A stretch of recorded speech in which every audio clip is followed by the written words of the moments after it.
English লিটারেচারের renaissance 3 নম্বর ক্লাসে তোমাদের সবাইকে স্বাগতম। আজকের ক্লাসটা আমরা শুরু করব রাজা জেমস ওয়ানকে দিয়ে।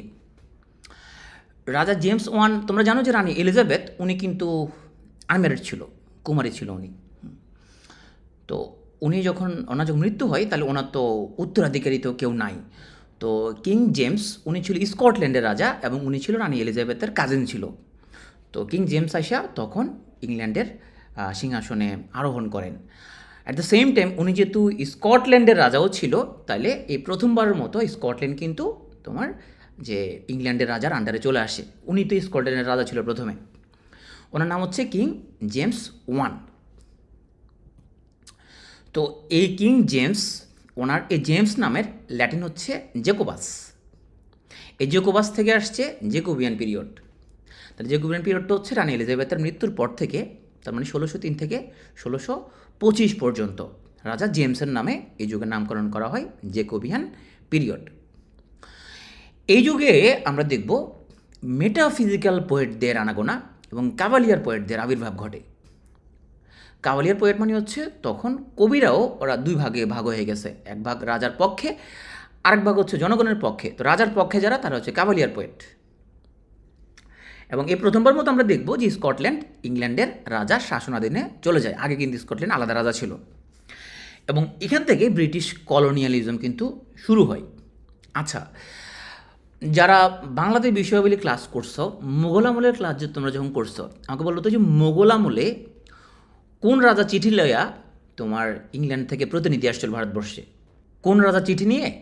এখানে এই রাজা জেমস, রাইট, এই রাজা জেমস সে চিঠি লইয়া সে কী করছে? সে ছিল খুব জানো ছিল, সে ইন্ডিয়াতে চিঠি পাঠাইছে, সে ইস্ট ইন্ডিয়া কোম্পানির প্রতিনিধি। তারা ব্যবসা করতে গেলেও কিন্তু তারা গিয়ে তারা সে জায়গাগুলো তারা দখল করে ফেলতো, তার শাসন ক্ষমতায় দখল করে ফেলতো। তাহলে এখান থেকে ওনার শাসনামল থেকে ব্রিটিশ কলোনিয়ালিজম শুরু হয়। এই সময়ে নন ড্রামাটিক পোয়েট্রি এই যুগে জনপ্রিয় হয়ে ওঠে। এবং আমরা যে দেখতে পাবো যে 1000 সালের দিকে যখন চার্চ দুই ভাগ হয়ে গেছিলো, একটা ছিল ক্যাথলিক, একটা ছিল প্রোটেস্ট্যান্ট। এই প্রোটেস্ট্যান্টরা আবার তোমার 3টা ধর্মীয় সম্প্রদায়ে বিভক্ত হয়ে গেছে। একগুলো হচ্ছে অ্যাংলিকান, এগুলো হচ্ছে প্রেসবাইটেরিয়ান, আর একগুলো বলে পিউরিটান। পিউরিটান হচ্ছে যে বাংলাদেশের তোমার ওই যে আহলে হাদিসের মতো, হ্যাঁ, ধরো সব কিছু হারাম, কোনো কিছু করা, সব বরাতের সময় ওই হালুয়া রুটি খাওয়া যাবে না, হারাম, কোনো উৎসব করা যাবে না, সব হারাম, সব কিছু হারাম। তো হারাম করার কারণে এখন ভাই মজাটা চলে গেছে। ছোটোবেলা আমরা অনেক মজা করতাম তোমার সব বরাত বা এই ধরনের উৎসবগুলো, প্রচুর মজা টজা করতাম। এখন কোথাও কোনো মজা নাই, কিছু নাই, সব হারাম, সব হারাম বেদাত। তো মানে আমাদের আনন্দটা মানে উৎসবগুলো চলে গেছে আর কি এখন। এই পিউরিটান ছিল মূলত ওই টাইপসের, এরা কয় পিওর হয়ে যেতে হবে সব কিছু, লাইনে চলে আসো, তোমরা যেভাবে ধর্ম পালন করতেছো ওইগুলো বেদাত, এগুলো করা যাবে না, আমরা যে প্রসেসে বলবো তোমরা এইভাবে করবে, এইভাবে পিওর সিস্টেম হচ্ছে এটা, এই জন্য এটাকে বলা হয় পিউরিটান। তো আমরা শুরু করব মেটাফিজিক্যাল পোয়েটদের গুরু জন ডানকে নিয়ে। তো দেখবা জন ডান ঠিক যেভাবে তার তোমার কবিতাগুলো রচনা করছে, তার অনুসারে যারা ছিল, তুমি কিন্তু দেখবা যে তোমার জন ডানকে মার্ভেলের মতো মার্ভেল এবং জন ডান মনে হবে যেন তারা খুব কাছাকাছি। হ্যাঁ, মনে হবে যেন একই কবি তারা। তোমাকে যদি দুটো কবিতা দেওয়া হয় জন মার্ভেল এবং জন ডানের, অ্যান্ড্রু মার্ভেল এবং জন ডানের, মনে হবে যে দুটোই তো সেম, একজনে লিখছে মনে হয়। তার মানে জন ডানের তখন ব্যাপক প্রভাব ছিল। এবং ওনার সাথে ওনার পরে যারা মেটাফিজিক্যাল পোয়েট যারা লিখছে, ওরাও জন ডানের স্টাইলটা এমনভাবে ওরা লিখছে মনে হবে যেন এটা জন ডানের কবিতা। তো এই জন ডান, ওনাকে বলা হয় মেটাফিজিক্যাল কবিদের, মেটাফিজিক্যাল পোয়েমের তাকে বলা হয় ফাদার, বা মেটাফিজিক্যাল পোয়েটদের ফাদার। আর ওনাকে বলে পোয়েটস অফ লাভ, আবার ওনাকে বলা হয় পোয়েটস অফ রিলিজিয়নও। আমরা জন ডানের কয়েকটা ফেমাস পোয়েমের নাম জানি। তো যথারীতি আমরা পোয়েমগুলোর সাথে কিছুটা স্টোরি জানবো, সেখানে কী ঘটনা ঘটছে, তখন আমাদের মনে থাকবে ভালো। তাহলে জন ডান আমরা নামটা মনে করলে মনে রাখবো একদম মেটাফিজিক্যাল পোয়েট, ভালোবাসার কবি, ধর্মের কবি, তারপরে সে মেটাফিজিক্যাল পোয়েটদের বস। কী কী কবিতা? The good morrow, a valediction forbidding mourning, the canonization, the sun rising, for whom the bell tolls এবং দ্য টুইকনাম গার্ডেন। এগুলো হচ্ছে জন ডানের ফেমাস পোয়েম। আরও অনেক পোয়েম আছে, তো আমরা যেগুলো আমাদের পরীক্ষা আসার মধ্যে যেগুলো, সেগুলোই আমরা বড় হেডিংয়ের যেগুলো আর কি, যেগুলো খুব বেশি ফেমাস, সেগুলো এখানের মধ্যে রাখছি।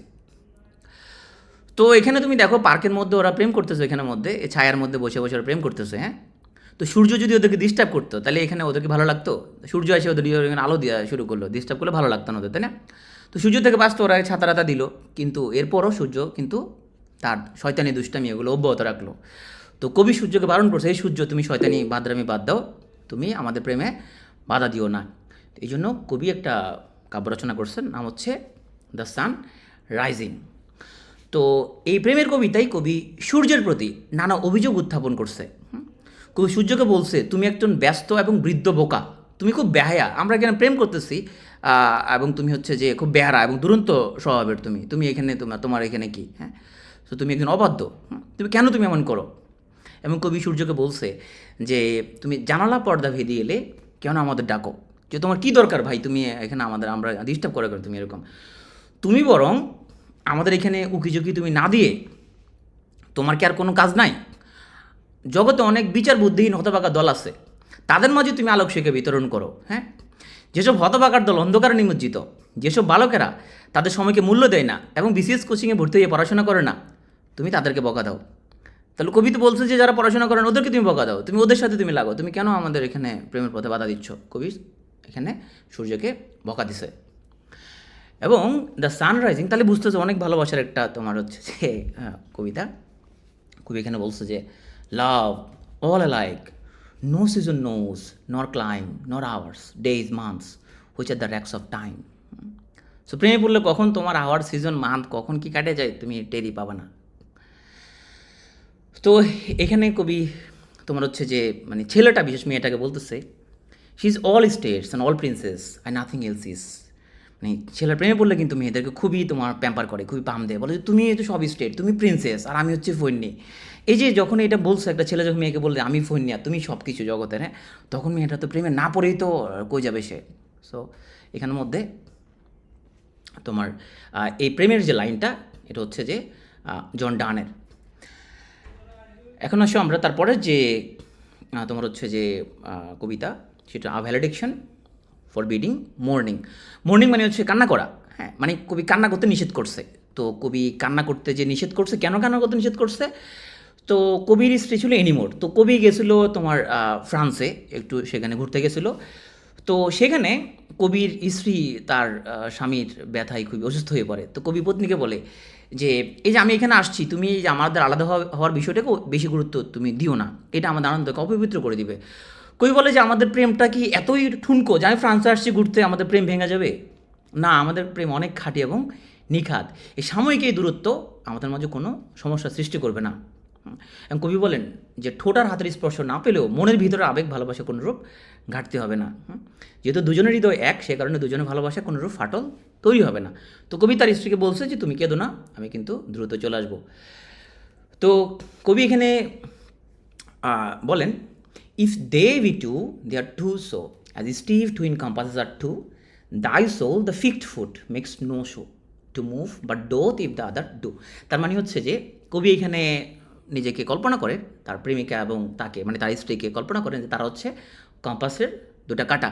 সো কম্পাসের দুটা কাঁটা যেমন একজন একজনকে ফলো করে সবসময়, যে তারাও একজন একজনকে ওইভাবেই ফলো করে। কম্পাসের দুটা কাঁটাকে যদি তুমি যেরকম আলাদা করতে পারবে না, তাদেরকে এরকম আলাদা করা যাবে না। তো এই কবিতার স্লোগান হচ্ছে আসলে কাছে থাকুন, হ্যাঁ, যেখানে দূরত্ব যতই হোক কাছে থাকুন। আসো টুইকনাম গার্ডেন, এটাও জন ডানের আরেকটা বিখ্যাত কবিতা।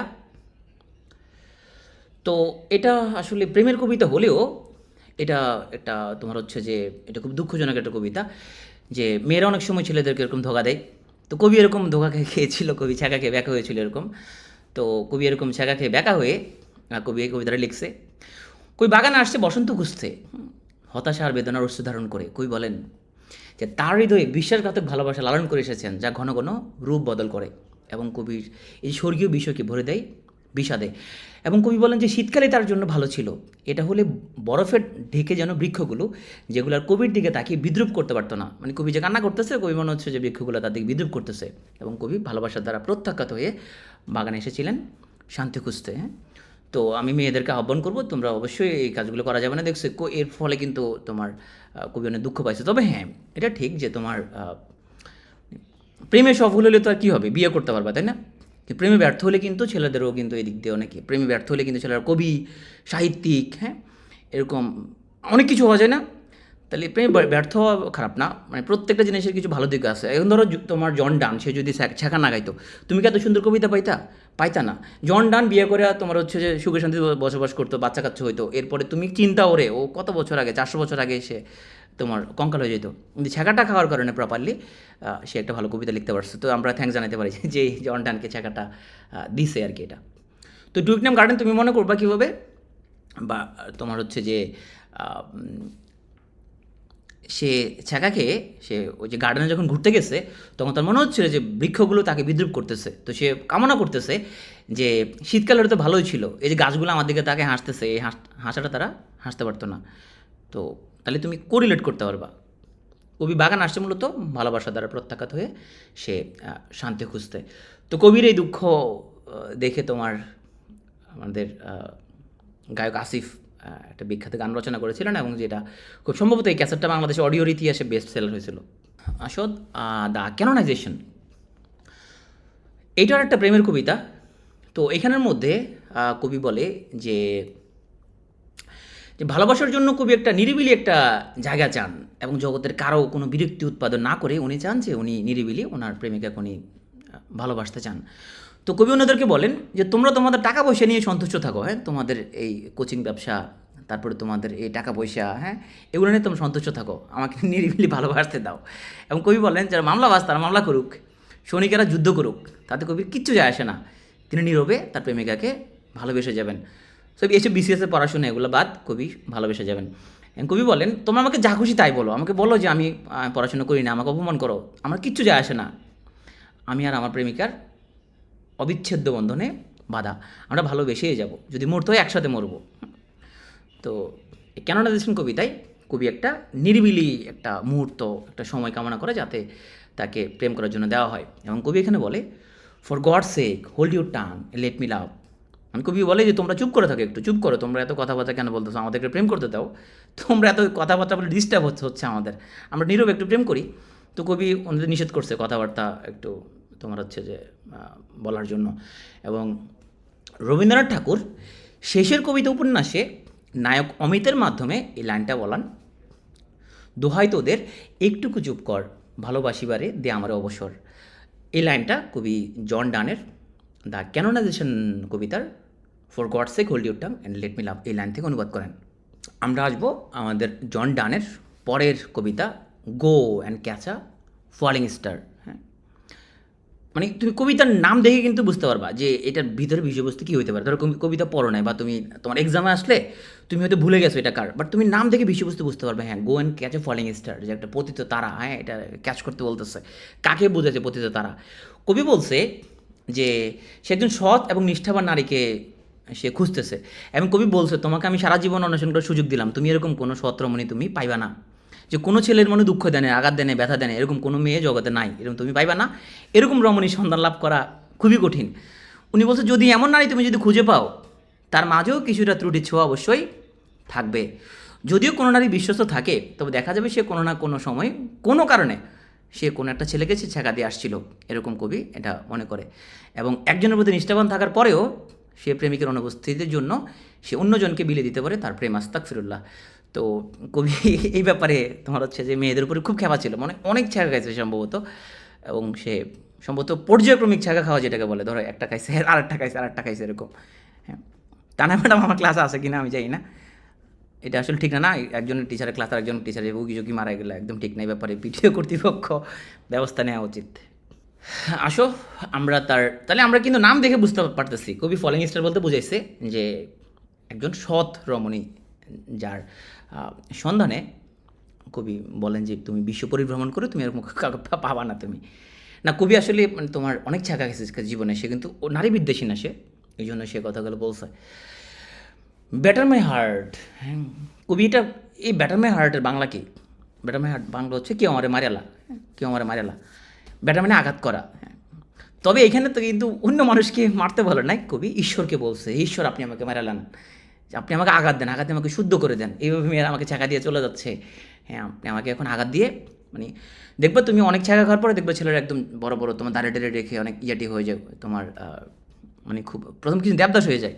আবার অনেকে কিন্তু তোমার ধর্মকর্ম শুরু করে দেয়। তো কবি এখন ধর্মের পথে চলে যাচ্ছেন, কারণ জীবনে অনেক ছাগাটায় খাইছে, খাওয়ার পরে সে চিন্তা করছে না এই পথে আর নাই।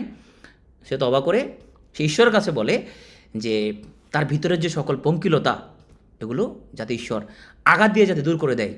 এবং কবির হৃদয়ে ঠাঁই নিয়েছে অশুভ শয়তান, এই শয়তানের কবল হতে উনি নিজেকে মুক্ত করতে চান।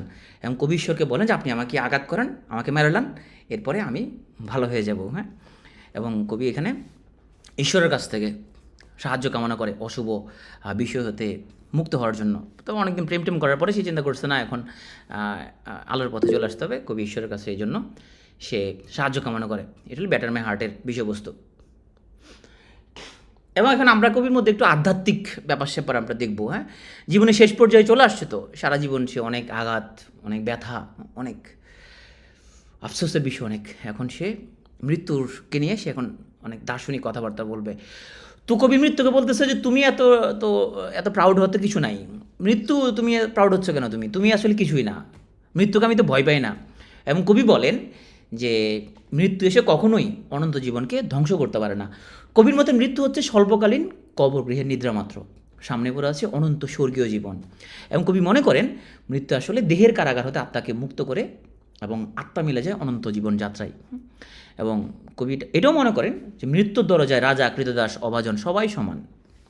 তো কবি তোমার এই যে প্রেমে ছাগা খেয়ে আফিমের নেশায় মরণের কোলে ঢলে পড়ার চাইতে মৃত্যুকে উনি স্বাগত জানিয়েছেন। তো আমরা কবির মৃত্যু নিয়ে কবির দার্শনিক কথাবার্তার পরে আমরা চলে আসবো দ্য গুড মোরো কবিতায়। এই গুড মোরো এই কবিতাটা হচ্ছে একটা অশরীরী প্রেমের কবিতা। এখানে 3টে স্টেজ দেখাই। তো প্রথম স্টেজে কবি কৈশোরকালের অবুঝ ভালোবাসার কথা বলেন, যেখানে যে মাতৃস্তন পানরত শিশুর মতো কিংবা ইফেসাস রাজ্যের গুহায় ঘুমন্ত 7 ভাইয়ের মতো একটা অবস্থা। দ্বিতীয় পর্বে কবি এখন ম্যাচুর হিসেবে কবি ম্যাচুরড ভালোবাসাকে স্বাগত জানিয়েছেন। এবং কবি বলেন যে প্রেম হওয়ার পরে প্রেমিক প্রেমিকার চিত্তে কোনো ভয় থাকে না, যদিও তারা আলাদা একটা ভুবনে বাস করেন, তারা মিলিত হয়ে নতুন জগৎ সৃজন করতে পারেন এবং একটা কক্ষকে রূপান্তর করতে পারেন মহাবিশ্বে। সম্ভবত লিটনের ফ্ল্যাট এই যেতে কিছু বোঝাতে পারে সে। এবং মৃত্যুর পরেও ভালোবাসাটা অমর থাকবে, কোনো কিছুই তাদের ভালোবাসাকে নষ্ট করতে পারবে না। তো কবি এখানে বলে for love all love of other sights controls and makes one little room and everywhere. একটা রুমকেই মহাবিশ্ব বানায় ফেলতে পারবে সে। এটা গুড মোরো কবিতার একটা লাইন। তো কবি এখানে বলে if our two loves be one or though and I love so alike that none does like and none can die. আমরা যদি সামারি করি এতক্ষণ যা পড়লাম, তো লাভ alike, no season knows nor claims, no hour, days, month, এটা হলো the sun rising কবিতার একটা লাইন। She is all states and all princes and nothing else is the sun rising, for God sake hold you tongue, এটা হচ্ছে the canonization কবিতার একটা line. তাহলে আমরা একটু সামারি করে আসি জন ডানকে নিয়ে। তাহলে ডান হচ্ছে উনি হচ্ছে জেকোবিয়ান পিরিয়ডের একজন মেটাফিজিক্যাল পোয়েট। আর জেকোবিয়ান পিরিয়ডটা শুরু হয়েছে রানী এলিজাবেথের মৃত্যুর পর তার যে কাজিন কিং জেমস ওয়ান, যে মূলত স্কটল্যান্ডের রাজা ছিল, তার সিংহাসনে আরোহণের মধ্য দিয়ে। এবং এই সময় স্কটল্যান্ড প্রথম ইংল্যান্ডের রাজা শাসনাধীনে চলে যায় এবং এই সময় থেকে ব্রিটিশ কলোনিয়ালিজম শুরু হয়ে যায়। তাহলে জন ডান, যাকে বলা হয় তোমার father of metaphysical poets of love এবং পোয়েট অফ রিলিজিয়ন, শেষ দিকে সে কিন্তু তোমার ধর্মের পথে চলে আসছে। তার ফেমাস পোয়েমগুলো হচ্ছে the good morrow, a valediction forbidding mourning, the canonization, the sun rising, for whom the bell tolls এবং the টুইকনাম garden. The sun rising কবিতা কবি সূর্যকে বলছে তুমি আমাদেরকে ডিস্টার্ব করিও না, তুমি একজন বেহায়া, তুমি আমাদেরকে ডিস্টার্ব না করে যারা বিসিএস কোচিংয়ে ভর্তি হয়ে পড়াশোনা করে না তুমি তাদের পিছনে লাগো, আমাদের পিছনে কেন লাগতে আসছো। এবং কবি সূর্যকে বলে যে তুমি সাবধান হয়ে যাও। ভ্যালিডিকশন ফর উইডিং মর্নিং, এখানে কবি তার স্ত্রীকে বলে যে আমি ঘুরতে আসছি এখানের মধ্যে, তুমি কান্নাকাটি করলে তো এটা আমাদের প্রেমের একটা অবজ্ঞা হবে, আমি এখানে আমাদের প্রেমকে এত ঢুনকো যে আমি এখানে ঘুরতে আসছি আমাদের প্রেম ভেঙে গেছে, না আমাদেরকে কোনো কিছু সেপারেট করতে পারবে না। টুইকনাম গার্ডেন, কবি ছেঁকা খেয়ে বাগানে গেছে এবং বাগানে গিয়ে কবি তার কল্পনা করে এই বৃক্ষগুলো তাকে যেরকম বিদ্রুপ করতেছে এই যে ছ্যাঁকা খাওয়ার কারণে, এরকম বিদ্রুপটা তারা করতে পারতো না। তো কবি খুব ডিসিভড হয়ে প্রেমে সে তোমার ছ্যাঁকা খেয়ে এই কবিতাটা লিখে। দ্য ক্যানোনাইজেশন এই কবিতায় কবি আশা করে যে কবিকে যাতে একটা নিরিবিলি একটা প্লেস দেওয়া হয়, তোমরা সাইড টক করতেছো, কথাবার্তা বলছো, তো কথাবার্তা না বলে তোমরা চুপ করে থাকবা, কবি যাতে নীরবে নিবৃতে সে প্রেম করতে পারে। এইসব বিসিএস পড়াশোনা, যুদ্ধ, মামলা এগুলোর মধ্যে কবি নাই, উনি শুধু প্রেমের মধ্যে আছেন। Go and catch a falling star, এখানে কবি বলছে তুমি সারা দুনিয়া খুঁজে বের করো, এমন কাউকে খুঁজে বের করতে হবে না যে কাউকে ছ্যাঁকা দেয় নাই। সুতরাং কবি বোঝা যাচ্ছে সে খুবই আসলেই তার অবস্থাটা খুব খারাপ, সে বিশ্বাস হারাই ফেলছে মোটামুটি সবার প্রতি, সে কাউকে এখানে বিশ্বাস করে না। বেটার মে হার্ট, বিশ্বকে বলছে ঈশ্বর আপনি আমাকে মেরালেন, কারণ আমি অনেক ছ্যাঁকাটা খাইছি, অনেক পাপের পথে ছিলাম, এখন আপনি আমাকে একদম ভালো করে দেন, আপনি আমাকে আলো রাস্তা দেখান, আমার ভিতরে শয়তান ভর করছে, আমি এখন ভালো হয়ে যেতে চাই।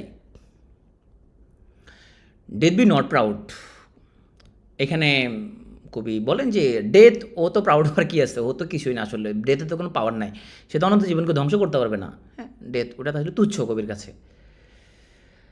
দ্য গুড মোরো, এই কবিতায় কবি অশরীরী প্রেমের কথা বর্ণনা করেন এবং এখানে কবি কল্পনা করেন যে একটা কক্ষকে তিনি রূপান্তরিত করতে পারবেন মহাবিশ্বে। ওকে, আমরা জন ডানকে পড়ে ফেললাম। আমরা জন ডানের একজন উত্তম শিষ্য অ্যান্ড্রু মার্বেল, ওনাকে ক্লাসের শেষে পড়ব। আমরা আসবো বেন জনসনের কাছে। বেন জনসনকে বলা হয় সেকেন্ড মোস্ট ইম্পর্ট্যান্ট ড্রামাটিস্ট। হ্যাঁ, শেক্সপিয়ারকে যদি তুমি মেসি বলো তাহলে জনসন হচ্ছে তোমার ক্রিশ্চিয়ানো রোনালদো, এরকম আর কি। সো উনি হচ্ছে second most important dramatist after William Shakespeare. Ben Jonson, ওনাকে বলা হয় father of English realistic comedy, এবং উনি একটা বিশেষ ধরনের কমেডি প্রবর্তন করছে যাকে বলা হয় কমেডি অফ হিউমার। এখন একটা কমেডি লেখা ফেলাও যে আমরা আরেক ধরনের কমেডি পড়ছিলাম, সেটা হচ্ছিল আমাদের রেনেসাঁ যুগের একদম শুরুতে আরেকটা কমেডি পড়ছিলাম রিয়েলিস্টিক কমেডি ছাড়াও, সেটা ছিল ট্রাজি কমেডি। হ্যাঁ, এই ট্রাজি কমেডিটা তোমার একটা উদাহরণ বলো। ওকে, যখনই তুমি সিমিলার টাইপের জিনিসপত্র যখন তুমি পাওয়া তখন তুমি ব্যাকে যাবা। হ্যাঁ, এই লেকচারে যখন তুমি রিভিউ করবা তুমি এখন খুঁজে খুঁজে বের করবা তাহলে আর কী কী তোমার কমেডি ছিল, এটা তোমার হোমওয়ার্ক। তুমি পড়ার সময় তুমি ব্যাকে আবার দেখবে রেনেসাঁ আমরা যখন শুরু করছিলাম তখন আর কী কী টাইপের আমরা কমেডি পড়ছিলাম। নিকোলাস উদাল যে কমেডি লিখছিল সেটা কোন ধরনের কমেডি ছিল বলো তো? নিকোলাস উদাল সে যে কমেডি লিখছিল এটা কোন ধরনের কমেডি? ওকে, এটা তোমাদের হোমওয়ার্ক। তোমরা এটা আবার তোমরা হচ্ছে যে পিছনে যাবা, পিছনে গিয়ে তুমি দেখবা আর কী কী রকমের তুমি কমেডি পড়ছিলা, তখন তোমার ব্রেন কিন্তু কোরিলেট করতে পারবে যে তোমার নিউরনের মধ্যে কানেকশনটা ভালো হবে অনেক। ওকে, এটা তোমাদের হোমওয়ার্ক, তুমি মিলাবা আর কী কী কমেডি তুমি পড়ছো। তাহলে রিয়েলিস্টিক কমেডি হচ্ছে, এটার ফাদার হচ্ছে বেন জনসন, এবং ওনাকে কমেডি অফ হিউমার, এই বিশেষ ধরনের হিউমার উনি প্রবর্তন করে। তো 1616 সালে যখন শেক্সপিয়ার মারা যান তখন তোমার জনসনকে পোয়েট লরিয়েট মানে সভাকবি বা ওদের তোমার মানে জাতীয় কবির পদমর্যাদা আর কি, তখন পোয়েট লরিয়েট হন, রাজকবি আর কি। হ্যাঁ, মানে এখন যেরকম জাতীয় কবি তখন তো আর এরকম দেশ সিস্টেম ছিল না, তখন তো এরকম ছিল যে রাজকবি, তখন উনি পোয়েট লরিয়েট হন 1616 সালে। জনসনের যে কমেডি অফ হিউমার, এটা ছিল তোমার মধ্যযুগে মানুষজন বিশ্বাস করতো যে আমাদের বডিতে তোমার এখনও যে বিভিন্ন রকমের যে অল্টারনেট মেডিসিন সিস্টেম, সেখানে কিন্তু এখনও বিশ্বাস করা হয় যে মানুষের বডিতে 4 রকমের ফ্লুইড আছে। একটা হলো হিউমার অফ ব্লাড, যে তারপর ফ্লেম, তারপর ইয়েলো বাইল এবং ব্ল্যাক বাইল। তাহলে এই 4 রকমের তরল আমাদের বডিতে আছে, ব্লাড, ফ্লেম, ইয়েলো বাইল এবং ব্ল্যাক বাইল। বাইল মানে পিত্ত। তো এই 4 রকম তরলের মধ্যে যখন কোনো অস্বাভাবিক পরিস্থিতি হয়, ইমব্যালেন্স হয়, তখন মানুষের অনেক অসুখ বিসুখ দেখা যায়। এই মানুষ যে পাগলামি করে তখন বিশ্বাস করতে মানুষজন এই পাগলামি করে মূলত এই 4টা আমাদের হিউমার মানে হচ্ছে ফ্লুইড, লিকুইড আর কি। তো এই 4 ধরনের লিকুইড আছে, এই লিকুইডগুলোর মধ্যে যদি কোনো ইমব্যালেন্স হয় তখন মানুষ হচ্ছে পাগলামি করে, এটা তখন বিশ্বাস করা হইতো। এবং এই মেডিকেল থিওরিকে ওনার লেখাজোকার উপজীব্য হিসেবে নেন বেন জনসন। তাহলে এই কমেডি অফ হিউমার এটা মেডিকেল থিওরির উপরে ভিত্তি করে। ওনার প্রথম যে নাটক সেটা হচ্ছে দ্য কেস ইজ অল্টার। এটা জনসনের প্রথম নাটক। জনসনের সবচেয়ে ইম্পর্ট্যান্ট যে নাটকগুলো এগুলো তুমি সেভ দিয়ে মনে রাখতে পারো। তো এখানে সেভ মানে দ্য সাইলেন্ট উইমেন, এসে সাইলেন্ট উইমেন, এতে অ্যালকেমিস্ট, ভিতে ভলপনি এবং ইতে every man in his humour. তো আমি বেশিরভাগ সময় দেখছি তোমার শর্টকাট জিনিসগুলো মনে থাকে না। তো তুমি যেটা করবা, তুমি পরীক্ষায় আসবে এই চিন্তা না, তুমি চিন্তা করবা যে আমি জিনিসটা বোঝার চেষ্টা করতেছি, এটা লিখছে, দেখবো পরীক্ষার সময় অটোমেটিক তোমার অনেক কিছু মনে থাকবে। কিন্তু কখনোই তোমার সব কিছু মনে থাকবে না, এটা কেউ পারবে না। লিটারেচারে এত কিছু কে মনে রাখতে পারবে, এটা কেউ মনে রাখতে পারবে না। কিন্তু তুমি যখন মোটামুটি জিনিসগুলো বুঝতে চেষ্টা করবা এবং কয়েকবার রিভিশন দিবা, মিলাই পড়বা, তখন দেখবা এক্সাম হলে তোমার ঠিকই মনে পড়ে গেছে, কিরে হ্যাঁ ভল্পনি, এটা তো হ্যাঁ জনসন লিখছিল, এটা মনে হয় হ্যাঁ ক্যানোনাইজেশন, এটা তো জন ডান লিখছিল, এ তো মনে একটা প্রেমের কবিতা মনে হয় এটা। আচ্ছা টুইকনাম গার্ডেন, হ্যাঁ এটা তো ও তো প্রেমের জায়গা গায়ে গার্ডেনের মধ্যে গেছিলো, ঘুরতে গেছিলো, এটা তো জন ডানের কাজ। এটা এইভাবে তো মনে পড়ে যাবে কাহিনিগুলো, কিন্তু তুমি এক্স্যাক্টলি তুমি সব কিছু মুখস্থ রাখতে পারবে না, এটা পসিবল না, কেউ পারবে না এটা। হ্যাঁ এটা তুমি 4-5 বছর সাহিত্য বললে সে মনে রাখতে পারবে, আদারওয়াইজ মনে রাখা এটা পসিবল না। তো মনে রাখা নিয়ে টেনশন না করি, তুমি জাস্ট পড়ে যাও, অনেক কিছু ভুলে যাবা, কিন্তু পরীক্ষা আসার মতো অনেক কিছু মনে থাকবে তোমার। তো ভল্পনি যে আমাদের নাটকটা বেন জনসনের, দেখো এখানের মধ্যে এই যে দেখো যে বিশাল মোটকা যে লোকটা, এই মোটকা লোকটা সে অনেক ধনী, অনেক সোনাদানার মালিক, সে গোলকে মনে করতো এটা সূর্যের চেয়েও দামি। হ্যাঁ তো সে তার মারা যাওয়ার মুহূর্ত চলে আসে, মারা যাওয়ার, ওর নামই ভল্পনি, এবং সে যখন মারা যাওয়ার মুহূর্ত যখন চলে আসে, সে চিন্তা করে তার সম্পত্তির উত্তরাধিকারী কী হবে। এখন উত্তরাধিকারী সে চয়েস করার জন্য সে তখন এদের সবাইকে ডাক দেয়, এবং এরা সবাই বলে তুমি যে আমার প্রতি বিশ্বস্ত, তুমি এটা প্রমাণ দাও, তুমি তোমার আমার কী দিবা। সবাই তার যা যা আছে সব কিছু নিয়ে আসে তার ভালোবাসার প্রমাণ দেখানোর জন্য। ভল্পনিকে তার ভালোবাসার প্রমাণ দেখানোর জন্য এরা সবাই চামচা, এরা সবাই হচ্ছে যে চলে আসে। তো এখানের মধ্যে প্রধান চরিত্র হলো ভল্পনি, সে খুবই ধনী এবং নিঃসন্তান ব্যক্তি। তো যেহেতু সে নিঃসন্তান, এখন সম্পত্তি কাকে দিবে, তো সে বললো সে হচ্ছে এখন মরণাপন্ন, সে মারা যাবে কিছুদিনের মধ্যে, ও শিকারীরা যাতে তাকে উপহার নিয়ে আসে, যে তাকে দেখতে আসে, যে সে দেখবে তারা কি উপহার দেয়। হ্যাঁ তো তোমার ভল্পনির একটা চামচা ছিল, তার নাম ছিল মস্কা, এবং ভল্পনি স্বর্ণকে যে কোনো জিনিসের চেয়ে সে বেশি ভালোবাসে, হ্যাঁ এবং সূর্যের চেয়ে সে বেশি দাম দেয়। সে মনে করে যে গোল্ড হচ্ছে বিশ্বের কেন্দ্র, হ্যাঁ এবং তোমার সেটাকে সে ডাম গড়ের সাথে তুলনা করছে। তো ভল্পনিকে তোমার স্যাটিসফাই করার জন্য করভিনো, দেখো করভিনো তার বউকে তুলে দিচ্ছে, বস আপনার কি লাগবে, আমি আমার তো একটা বউ আছে, আর কিচ্ছু নাই বস, বিশ্বাস করেন আর কিচ্ছু নাই, তো আমার বউকেই আপনি নিয়ে যান, হ্যাঁ আর আপনাকে দেওয়ার মতো কিছু নাই ওকে তোমার স্যাটিসফাই করার জন্য।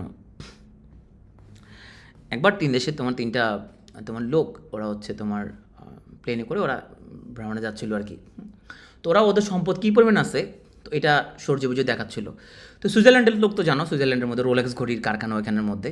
তো সুইস যে লোকটা, সে কী করছে, বিমানের জানলা দিয়ে ও সুইস ঘড়িটা হাত থেকে ফালাই দিছে।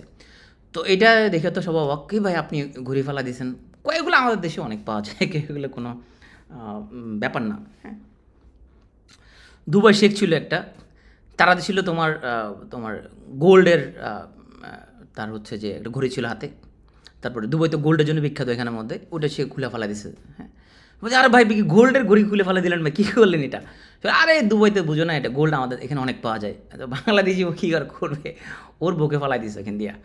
বলে আরে তুমি এটা কী করলা, আমাদের দেশে এগুলো অনেক পাওয়া যায়। তো এখন এই করভিনো সে হচ্ছে যে তার বউকে নিয়ে আসছে ভল্পনিকে তোমার খুশি করার জন্য। তো যাই হোক, এই লোভী লোকদের তারা কিন্তু সম্পত্তি পায় নাই ভল্পনির, এবং এদের পাপের পরিণতি কী সেটা নিয়েই এই হাস্যকর নাটকটা। মানে মানুষ কত লোভী হইতে পারে, এটা ছিল উপজীব্য বিষয়। বার্থোলোমিও ফেয়ার, এটা জনসনের আরেকটা মাস্টারপিস। ভল্পনি হচ্ছে ওনার সবচেয়ে গ্রেটেস্ট মাস্টারপিস বলা হয়। দ্য অ্যালকেমিস্ট, এটা হচ্ছে জনসনের আরেকটা কমেডি, এবং এখানে তাও তীব্র অর্থ লালসার করুণ চিত্র বর্ণিত হয়েছে। এখন আমি একটা কথা বলছিলাম যে তুমি কিছু রাইটিংস দেখবা যে কয়েকজনের সেম তোমার নাম ফলো করছে। এখন বেন জনসনের দ্য অ্যালকেমিস্ট এটা হচ্ছে একটা কমেডি, অপরদিকে world best seller novel alchemist, এটার রাইটারকে বলতে পারবা, তাহলে এই অ্যালকেমিস্ট হচ্ছে একটা নোভেল, আগেরটা ছিল কিন্তু একটা কমেডি। এই ওয়ার্ল্ড বেস্ট সেলার নোভেল অ্যালকেমিস্টের রাইটার হচ্ছে পাওলো কোয়েলো। তোমরা যদি কি সময় পাও তাহলে এই বইটা পড়িও। ট্রান্সলেশন, অনেক ট্রান্সলেশন পাওয়া যায় এটার, অনেকেই অনেকভাবে ট্রান্সলেট করছে। একটা মানুষ যে পরশ পাথর বলে তো আসলে কিছু নাই, কিন্তু পরশ পাথরের জন্য একজন মানুষের যে জার্নি, এটা পাওয়ার জন্য মানুষের যে জার্নিটা, এটা মানে কোনো স্বপ্নের পিছনে যে ছুটে চলা, মানে স্বপ্নের পিছনে ছুটাটাই সুন্দর। আমরা তো জানি না ভাই আমরা সফল হবো কিনা কিছুর পিছনে ছুটলে, কিন্তু আমরা যে ছুটবো, আমরা এই ছুটতে পারাটাই তো তোমার সুন্দর, রাইট?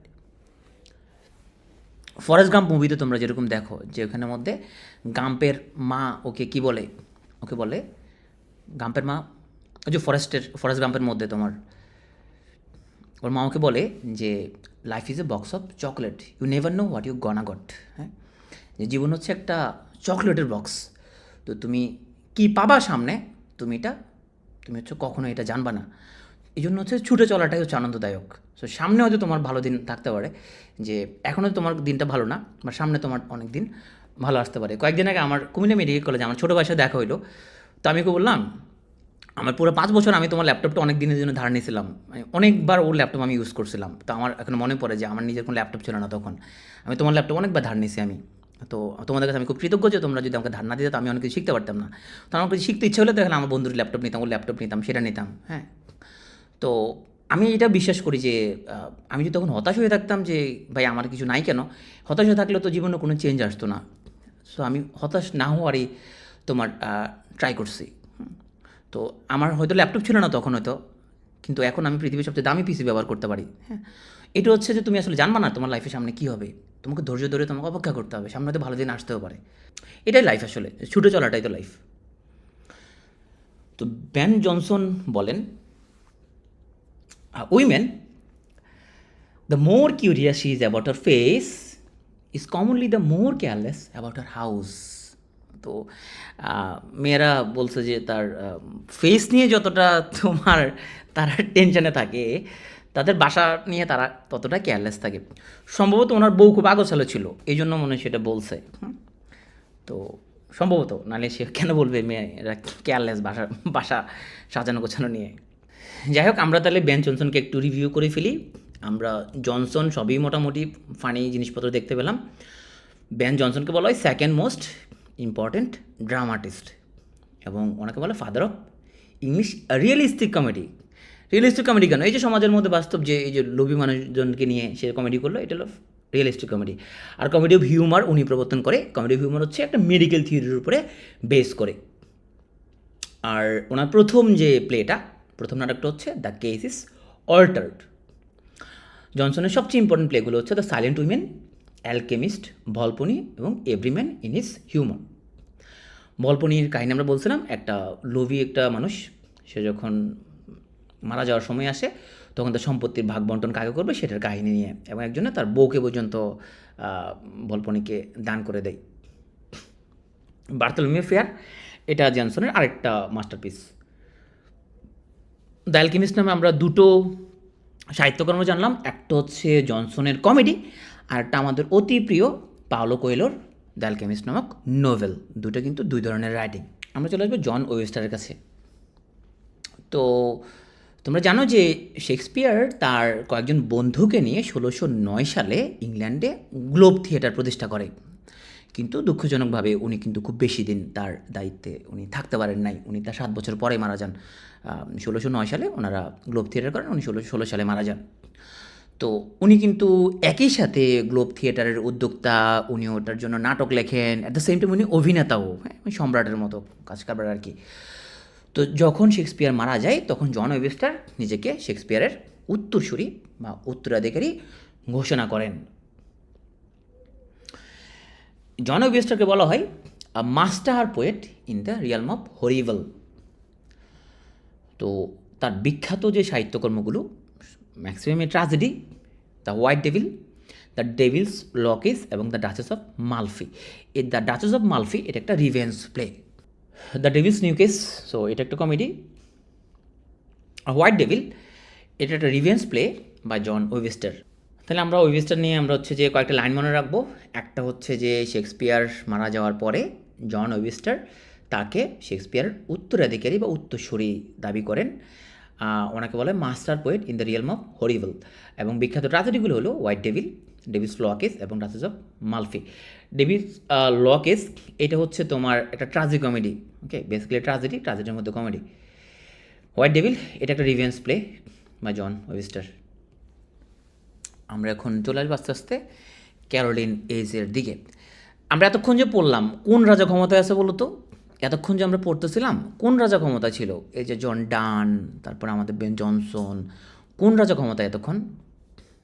রাজা জেমস, যার ল্যাটিন নাম ছিল জেকোবাস থেকে জ্যাকোবিয়ান আসছে। তো 1625 সালে তোমার রাজা জেমস যখন মারা যায়, তখন তার পোলা তোমার রাজা চার্লস সে ক্ষমতায় চলে আসে এবং সে 24 বছরের মতো ক্ষমতায় থাকে। এই সময়ে ইংল্যান্ডে মারাত্মক গ্যাঞ্জাম শুরু হয়। তো রেনেসা যুগের অন্যতম ক্ষুদ্র একটা পার্ট এই ক্যারোলিন এইজ, মাত্র 24 বছর।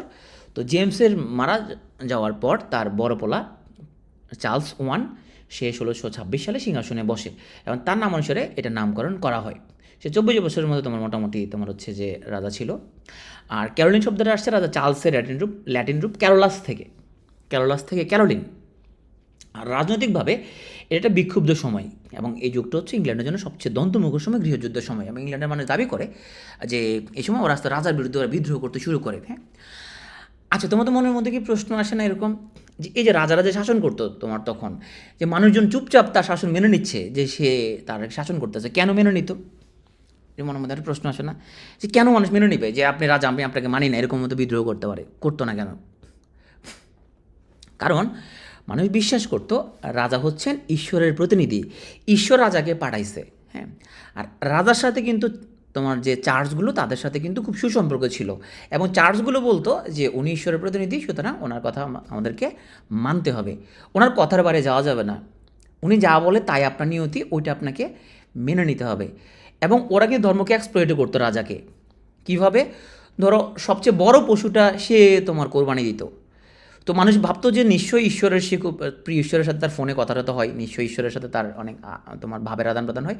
এই জন্য মানুষ চুপ থাকতো, মানুষ ভাবতো যে এটা তো সিস্টেমটা, এটা রাজার বলা রাজা হবে, কারণ রাজা ঈশ্বরের প্রতিনিধি। আমি যে তোমাদের একটা কথা বলছি, বাংলাদেশ একটা ট্রাইবাল একটা কান্ট্রি, কেন বলছি জানো? তখনকার মধ্যযুগের মানুষ আজকে থেকে 500 বছর আগে যেরকম বিশ্বাস করতো যে রাজা হচ্ছে ঈশ্বরের প্রতিনিধি, তাহলে ঈশ্বর যেহেতু ওনাকে পাঠাইছে, উনি হচ্ছে যে এমনি খুশি এমনি শাসন করবে। দেখবো আমাদের বাংলাদেশের মানুষ কিন্তু বিশ্বাস করে যে তোমার আওয়ামী লীগ এবং বিএনপি এরা হচ্ছে ঈশ্বরের প্রতিনিধি। সুতরাং তুমি ধরো খুব ভালো একজন প্রার্থীকে যদি দাঁড় করায় দাও, ও মানুষ কিন্তু ভোট দিবে না। যদি বিএনপি আওয়ামী লীগের ট্যাগ যদি থাকে, মানুষ দেখবে ও বিএনপি আওয়ামী লীগের ট্যাগ আছে কিনা, ওকে বিএনপি বা আওয়ামী লীগ এই দুই দলের একদল করে কিনা। যদি করে তাহলে ওরা ঈশ্বরের প্রতিনিধি, তাহলে তারা ভোট দেওয়া যাবে। অন্য কাউকে মানুষ কিন্তু ভোট দিবে না। তুমি খেয়াল করছো কিনা বিষয়টা? মানুষ ধরে নিচ্ছে যে দেশ হয় বিএনপি শাসন করবে না আওয়ামী লীগ করবে, এর বাইরে যাওয়া যাবে না, ওরা ঈশ্বরের প্রতিনিধি। এই চিন্তা থেকে কিন্তু মানুষ বেরোতে পারে না, বিষয়টা খেয়াল করছো তাই না? তো এরকমই মানুষ এই জন্য আমি বলি এটা ট্রাইবাল কান্ট্রি। আমরা এখনও যে প্রজাতন্ত্র যেটা রিপাবলিক যেটা, ওখানে আমরা এখনো যাইতে পারি না, 500 বছর লাগবে ওখানে যাইতে। মানে যখন বুঝবে কিরে ভাই, আরে ভাই আমার বিএনপি আওয়ামী লীগ কেন হইতে হবে, আমার শাসন হইতে আমি ট্যাক্স দিই, তাহলে আমি শাসক আমি নির্ধারণ করব এবং সেই শাসক হচ্ছে আমার উন্নয়ন হবে, এইভাবে দেশ চালাবে, সে আমার কল্যাণের জন্য সে দেশ চালাবে। হ্যাঁ, সে আমার প্রতিনিধি, আমি তাকে রাখছি যে আমাকে এখানের মধ্যে দেশের শান্ত শৃঙ্খলা প্রপারলি হচ্ছে যে আমি বেতন দিয়ে তাকে রাখছি। হ্যাঁ, আমাকে শাসন করার জন্য রাখলাম, সে আমাকে এখন আমরা ধরে নিয়েছি যে তোমার তারাই হচ্ছে যে করে যাবে। তো এই সিচুয়েশন চেঞ্জ হতে আরও অনেক বছর লাগবে, বাংলাদেশে কয়েকশো বছর লেগে যেতে পারে, আমরা হোপফুলি দেখবো না সেই সময়টা, কখনো হয়তো এরকম হবে আর কি। বা আমাদের তোমার উত্তরাধিকারী যারা আসবে তাদের কয়েক প্রজন্ম যা বুঝবে কিরে ভাই আমরা ওদের কথা কেন মানতেছি শুধুমাত্র। তো প্রথম চার্লসের রাজত্বকালে মানুষজন তখন বলে এই রাজা রাজা বলবে সব শুনতে হবে কেন আমাদের। হ্যাঁ, সুতরাং রাজার বিরুদ্ধে আমরা এখন বিদ্রোহ আমরা খেয়াল করব। এই বিদ্রোহটা কিন্তু এই দ্বিধা বিভক্তি সাহিত্যের ক্ষেত্রেও দেখা যায়, এক গ্রুপ রাজার পক্ষে আরেক গ্রুপ হচ্ছে রাজার বিপক্ষে। আমাদের ক্ষেত্রে দেখো, আমাদের ধরো কবি সাহিত্যিক দেখবা যে এক গ্রুপ রাজাদের পক্ষে থাকে, এক গ্রুপ আবার বিপক্ষে থাকে। আমাদের সেম সিস্টেম একদম 500 বছর আগে যা ছিল ইংল্যান্ডে, আমাদের এখানে তাই। তো এক গ্রুপ ছিল রাজার পক্ষে, তাদেরকে বলা হতো ক্যাভালিয়ার্স। আর যারা সংসদ বা পার্লামেন্টের পক্ষে, মানে যারা জনগণের প্রতিনিধি, তাদেরকে বলা হতো রাউন্ড হেডস। তো এই যুদ্ধে তোমার রাজার পক্ষের লোকজন পরাজিত হয়। এবার রাজার পক্ষের লোকজন যখন পরাজিত হয়, তখন রাজা প্রথম চার্লসকে ধরে তোমার এই হচ্ছে রাজা চার্লস, ওকে ধরে হচ্ছে যে ওর শিরচ্ছেদ করা হয়। যে ওর এখানে ওর কল্লা কাটে ফেলা হয়। এইসব সামনে দেখো ওর কল্লা কাটে ফেলাইতেছে এখানের মধ্যে।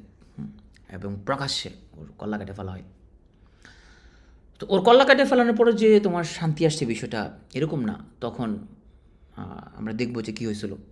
তাহলে আমাদের এই ক্ষুদ্র সময়ের মধ্যে রাজা চার্লস ওয়ানের যে পিরিয়ডে, তার মানে ক্যারোলিন এই যেটাকে আমরা বলতেছি, এই সময়ের কয়েকজন বিখ্যাত কবি Robert Herrick, Thomas Carew, John Suckling and Richard Lovelace.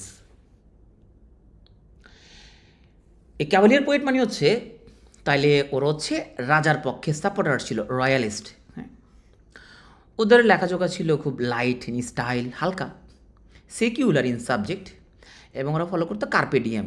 কার্পে DM মানে হচ্ছে যে আজকের জন্যই বাঁচুন, হ্যাঁ, তাড়াহুড়োর কিছু নাই, আপনি আজকের জন্য আজকে যে কাজটা আজকে করেন। তো এই সময়ে আমাদের জনসন, হেরিক এবং সাকলিং এরাও খুব বিখ্যাত পোয়েট। হ্যাঁ, এবং তুমি কেউ জনসনকে কিন্তু আমরা আগে পড়ছি, তো আগে পড়লো তো কী হয়েছে, আমাদের একজন রাইটার তো আর সে শুধু 24 বছর বাঁচে না, সে তো অনেক দীর্ঘ সময় বাঁচে, সে তো কয়েকটা এজে থাকতে পারে। হ্যাঁ, তাহলে আমাদের এই ক্যাভালিয়ার পোয়েটদের তাদের স্লোগানটা ছিল কার্পে ডিএম। আমরা যেটাকে বলি যে তোমার যে এখন যা ঘটতেছে আপনি এইখানে থাকেন, এই মুহূর্তে থাকুন, মুহূর্তেই বাঁচুন, বা আজকের জন্য বেঁচে থাকুন। রবার্ট হেরিক একজন ট্রু ক্যাভালিয়ার পোয়েট, সে ছিল রাজার একজন ট্রু সাপোর্টার। হেরিকের একটা বিখ্যাত কবিতা টু ড্যাফোডিলস। তো টু ড্যাফোডিলস কবিতার যে মেন থিমটা সেটা হলো short lived nature of life, the fleeting passes of time, এই সময় কীভাবে যে চলে যাচ্ছে। হ্যাঁ, উনি বলেন যে like the flowers human have a very short life in this world.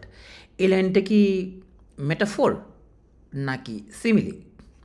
Like the flowers humans have a very short life in this world, এটা কি মেটাফোর নাকি সিমিলি?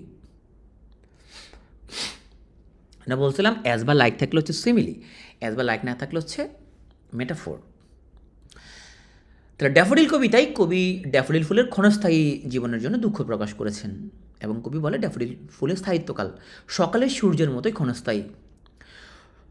তো কবি ড্যাফোডিল ফুলকে অনুরোধ করেন যাতে সন্ধ্যা পর্যন্ত বেঁচে থাকতে, যাতে করে তারা একত্রে সন্ধ্যাকালীন প্রার্থনায় অংশগ্রহণ করতে পারে।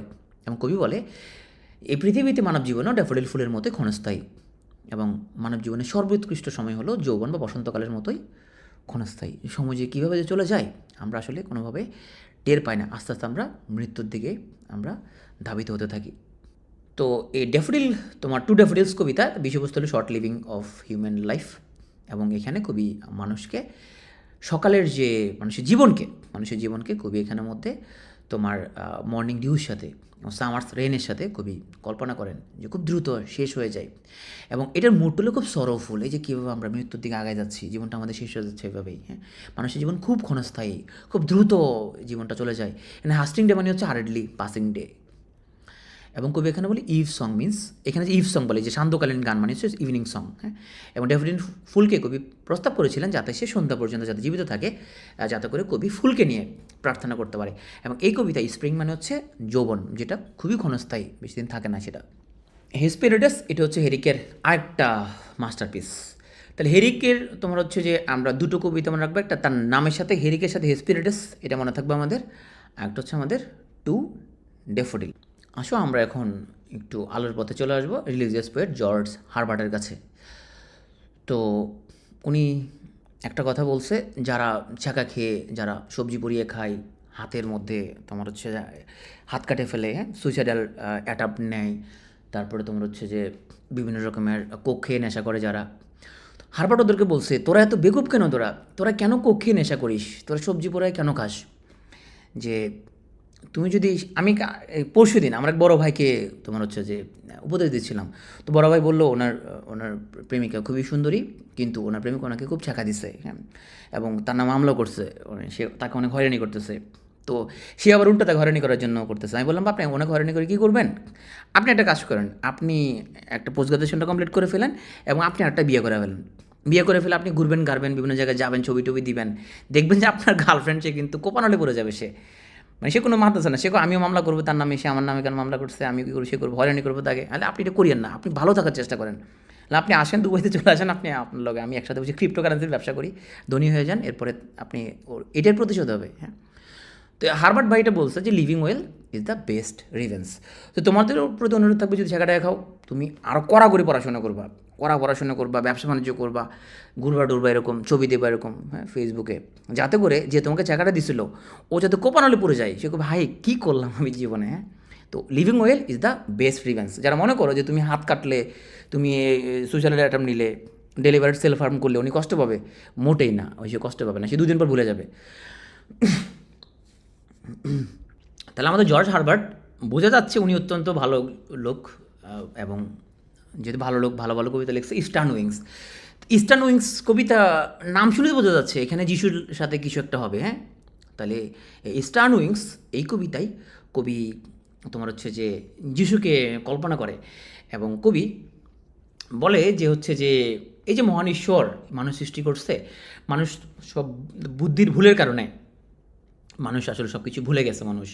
এখন কবি খুব শোক নিয়ে ঈশ্বরকে জানান যে যিশু যদি আসতো, বা ঈশ্বরকে অনুরোধ জানান যে নতুন করে জাগরণ ঘটানোর জন্য, এবং এই জাগরণের মধ্য দিয়ে ধ্বনিত হোক পুনরুত্থান দিবসের সঙ্গীত।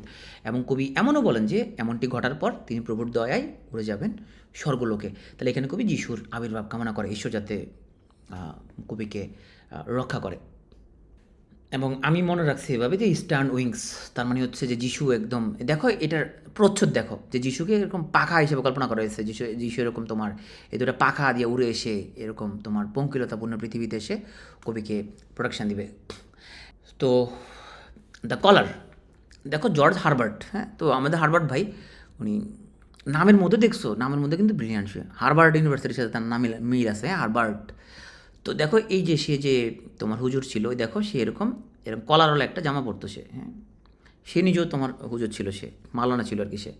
তো সে মালানা থাকার কারণে সেরকম চার্চের মধ্যে এরকম কলারওয়ালা সে তোমার জামা পরতো।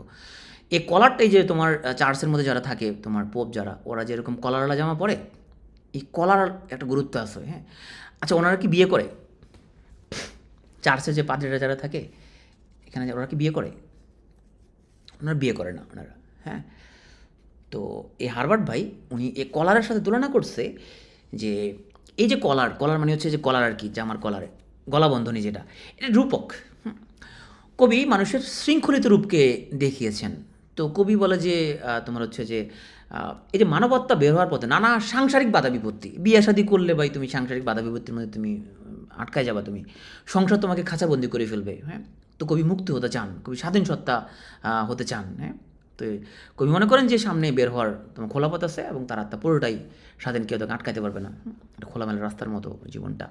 তো এটা আসলে ট্রু কিছু অংশে। বিয়ে শাদী না করে তুমি যদি এরকম যদি কলার লাগাইতে না চাও গায়ের মধ্যে, তাহলে তুমি মোটামুটি খুবই ভালো থাকতে পারো, একদম মুক্ত থাকতে পারবো তোমাকে, তোমার সাংসারিক বিষয়।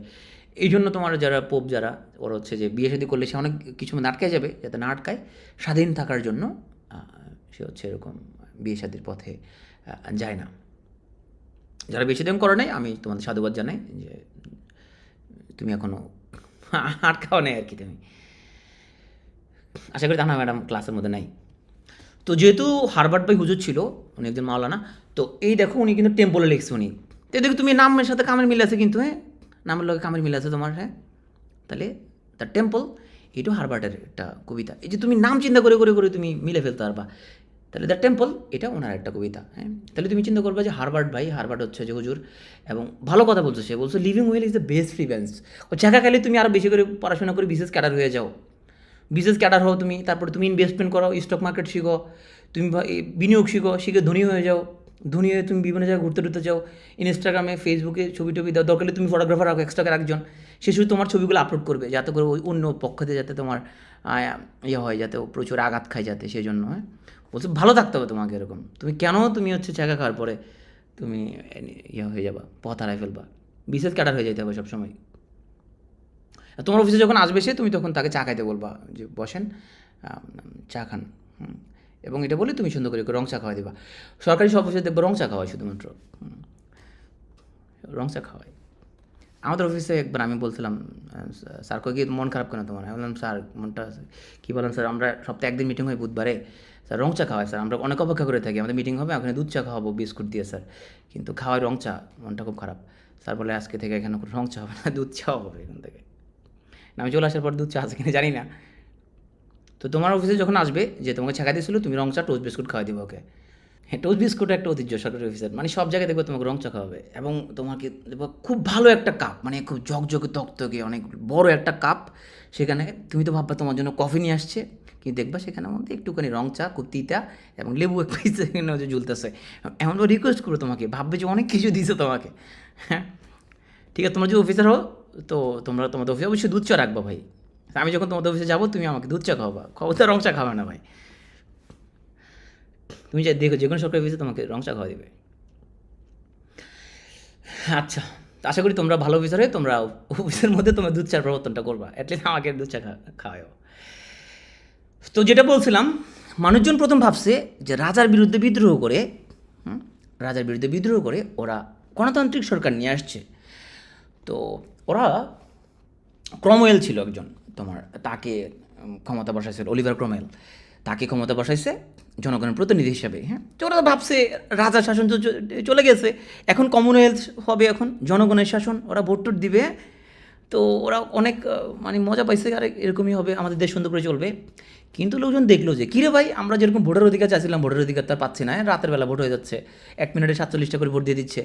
তো জনগণ চিন্তা করলো, না রে ভাই, আমাদের দরকার নাই এইসব, কমনওয়েলথ দরকার নেই আমাদের, কয় আমাদের আমাদের ওইটা রাজা সিস্টেমই ভালো, আমাদের ওইটা ভালো ছিল ভাই, কয় এইটা এগুলো ভোটটা হয় না ঠিকঠাক মতো, তাহলে আগেরটাই ভালো। তখন ওরা আবার ওদের আগের অবস্থা ফিরে গেছিলো। এই জন্য তুমি 11 বছর দেখবা কমনওয়েলথ পিরিয়ড, এরপরে 1660 থেকে আবার 1700 আবার হচ্ছে যে রিস্টোরেশন পিরিয়ড। হ্যাঁ, তার মানে আবার আগের শাসন ওরা চলে গেছিলো। এই কমনওয়েলথ পিরিয়ডের মধ্যে তোমার বলা হয়ে থাকে the end of knowledge is power, এটা থমাস হবস বলছে, the end of knowledge is power. তো আমরা এই কমনওয়েলথের সময়ে আমরা দেখি যে আমাদের এই সময়ে মানে একজন কবি, মানে সে ওই শতকের অন্যতম একজন বড় কবি, তার নাম হচ্ছে জন মিল্টন। মিল্টন একই সাথে ইতিহাসবিদ, কবি এবং সাংবাদিক, অনেক ভাষা জানতো, English, Latin, French, German, Greek, Hebrew, Italian, অনেক ভাষা জানতো সে। তো মিল্টন, উনি মহাকাব্য লেখার কারণে ওনাকে বলা হয়তো এপিক পোয়েট, বা উনি মহাকবি, যেহেতু উনি মহাকাব্য লিখছে। বাংলা সাহিত্যের মধ্যে তোমরা পড়ছো যে বাংলার মিল্টন বলা হয় কাকে? বাংলার মিল্টন বলা হয় কাকে? বাংলার মিল্টন বলা হয় হেমচন্দ্রকে, রাইট, হেমচন্দ্রকে বলা হয় বাংলার। এরকম মিলে মিলে পড়বো, কল্পনা। তুমি যখন পড়তে বসবা না, তখন আগে কী পড়ছিলা ওটা কল্পনা করবা, তখন তোমার ব্রেনের এই যে সামনে যে ফ্রন্টাল লোব আছে, এই যে ফ্রন্টাল লোব আছে, এখানে থাকে শর্ট টার্ম মেমোরি, এখানে থাকে তোমার শর্ট টার্ম মেমোরি। আর তোমার যে ব্রেনের একদম গভীরে থ্যালামাস, যেখানের মধ্যে অনেক ডিপে, এখানে থাকে তোমার পার্মানেন্ট মেমোরিগুলো, অনেক ডিপ মেমোরিগুলো। তো তুমি যখন প্রিভিয়াস কী পড়ছো, যেন কল্পনা করবা, যেন কল্পনা করে মনে করতে পারে কিনা দেখবা, মনে করার চেষ্টা করবা, মনে করতে পারতেছো না, একবার দেখে নিবে কী মনে করতে পারে না কেন। এভাবে তোমার ব্রেনের সাথে কী হবে, এই তোমার ফ্রন্টাল লোবের সাথে তোমার এই থ্যালামাসের মধ্যে কানেক্টিভিটি হবে তোমার, তখন দেখবো তুমি আস্তে আস্তে তোমার মনে রাখার ক্যাপাসিটি তোমার বাড়বে। এই যে এক্সামে তোমরা যখন ভুল করো, এই ভুল করার পরে যখন তুমি বইয়ের সাথে মিলাও, তখন ওটা তোমার ডিপ মেমোরি হয়ে যায়। এই জন্য তুমি সেগুলো আর ভুলো না, এই জন্য সবসময় বলি এক্সাম দিবা ভাই, পড়ো না পরে এক্সাম দিবা। তো মিল্টন তার খুব দুঃখজনক, উনি শেষে ওনার ভাগ্যটা খুব খারাপ ছিল, উনি কিন্তু অন্ধ হয়ে যান। কিডমনকে বলা হয় অ্যাংলো স্যাক্সন এইজের মিল্টন, উনি অন্ধ হয়ে যান। অন্ধ হয়ে যাওয়ার পরও কিন্তু ওনার কাব্য সাধনা অফ ছিল না, অন্ধ হয়ে যাওয়ার পরও কিন্তু উনি কাব্য সাধনা উনি ধরে রাখেন। ওনাকে বলে গ্রেট মাস্টার অফ ভার্ডস, পংক্তির পর পংক্তি রচনা করতে পারতেন, পংক্তির পর পংক্তি রচনা করতে পারতেন, এবং ওনাকে রেনেসাঁ যুগের সর্বশেষ মহাকবিও বলা হয়। যেহেতু 1660 পর থেকে নিউ ক্লাসিক্যাল শুরু হয়ে যাবে মোটামুটি, সেই জন্য ওনাকে রেনেসাঁ যুগের সর্বশেষ মহাকবি নামেও ডাকা হয়। আমরা কিন্তু রেনেসাঁর একদম শেষ দিকে চলে আসছি। তাহলে আমাদের মিল্টন, ওনাকে বলা হয় মাস্টার অফ ব্ল্যাঙ্ক ভার্স। ওনার প্রথম প্রকাশিত কবিতা হচ্ছে অন শেক্সপিয়ার, শেক্সপিয়ারকে উদ্দেশ্য করে উনি এই কবিতাটা লিখেছিলেন। অন্ধ অবস্থায় উনি লিখেন প্যারাডাইস লস্ট এবং প্যারাডাইস রিগেইন্ড, দুটোই আলাদা আলাদা মহাকাব্য, তবে একটার কমপ্লিমেন্টারি। প্যারাডাইস লস্ট যে কবিতা, মহাকাব্য সরি, এই মহাকাব্যের মধ্যে সেন্ট্রাল ক্যারেক্টারে ছিল গড, তোমার গডের পোলা ছিল অ্যাডাম, তারপরে ছিল তোমার অ্যাডামের বউ ছিল ইভ, তাহলে এ হলো অ্যাডাম, এ হচ্ছে ইভ। আরেকটা ক্যারেক্টার ছিল তোমার শয়তান, শয়তান হচ্ছে মূলত সে কিন্তু তোমার এঞ্জেল ছিল সে, হ্যাঁ। আমার মাঝে মধ্যে শয়তানের জন্য খুব আফসোস লাগে। চিন্তা করো যে মানে ওর তুলনায় অধপতন কি আর কারো আছে? ও কিন্তু তোমার গডের খুবই প্রিয় একটা বান্দা ছিল সে, এবং সে কিন্তু হাইয়েস্ট অ্যাঞ্জেল ছিল। সে কী কারণে ধ্বংস হয়ে গেছে বলো তো? সে গডের খুব প্রিয় ছিল, গডের, এবং সবচেয়ে বেশি সম্মানিত ছিল। ওটা তো কী কারণে সে ধ্বংস হয়ে গেছে? অহংকারের জন্য, রাইট, অহংকারের জন্য, প্রাইডের জন্য। সো অলওয়েজ মনে রাখবা যে তোমার মানে তোমার অচেতনও যদি মনের মধ্যে কোনো অহংকার চলে আসে, ভাববা তোমার পতন হয়ে যাবে, তোমার পতন হয়ে যাবে, টু ডট টু, তোমার পতন হয়ে যাবে। এই যে অহংকার, সে অহংকার যে করলো, সে গড বলছে তুমি অ্যাডামের কথা মতো সিজদা করো বা ওর কথা মতো চলো, সে বলছে না আমি তো ওর চেয়ে সেরা। হ্যাঁ, এই যে প্রাইড তার মধ্যে, বোস্ট অফ তার মধ্যে, কখন যে অহংকার যদি মনে আসে, তাহলে কিন্তু শেষ হয়ে যাবে, টু ডট টু সে শেষ হয়ে যাবে, তার পতন অনিবার্য। এই শয়তানের তাহলে খুবই মানে স্যাড একটা পরিণতি হয়েছে। সে কিন্তু গডের এত প্রিয় ছিল, কিন্তু তার মারাত্মক অধপতন হয়েছে, এবং শেষ করে কী হয়ে যায়, সে লুসিফার কনভার্ট হয়ে যায়, সে শয়তান হয়ে যায় সে। তো শয়তানের বাচ্চা হচ্ছে সিন এবং ডেথ, এগুলো হচ্ছে শয়তানের বাচ্চা কাচ্চা। সিন এবং ডেথ এটা হচ্ছে শয়তানের সন্তান। আর গডের সন্তান হচ্ছে অ্যাডাম এবং ইভ। হ্যাঁ, তো অ্যাডাম এবং ইভ হচ্ছে ওরা স্বামী স্ত্রী, এবং অ্যাডাম এবং ইভ ওরা হচ্ছে ম্যানকাইন্ডকে রিপ্রেজেন্ট করে।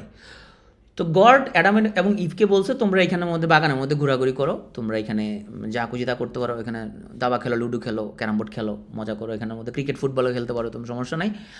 কিন্তু খবরদার তোমরা হচ্ছে যে যে একটা বিশেষ ধরনের বৃক্ষ আছে, সে বৃক্ষের অ্যাপলগুলো তোমরা হচ্ছে যে তোমরা খেও না।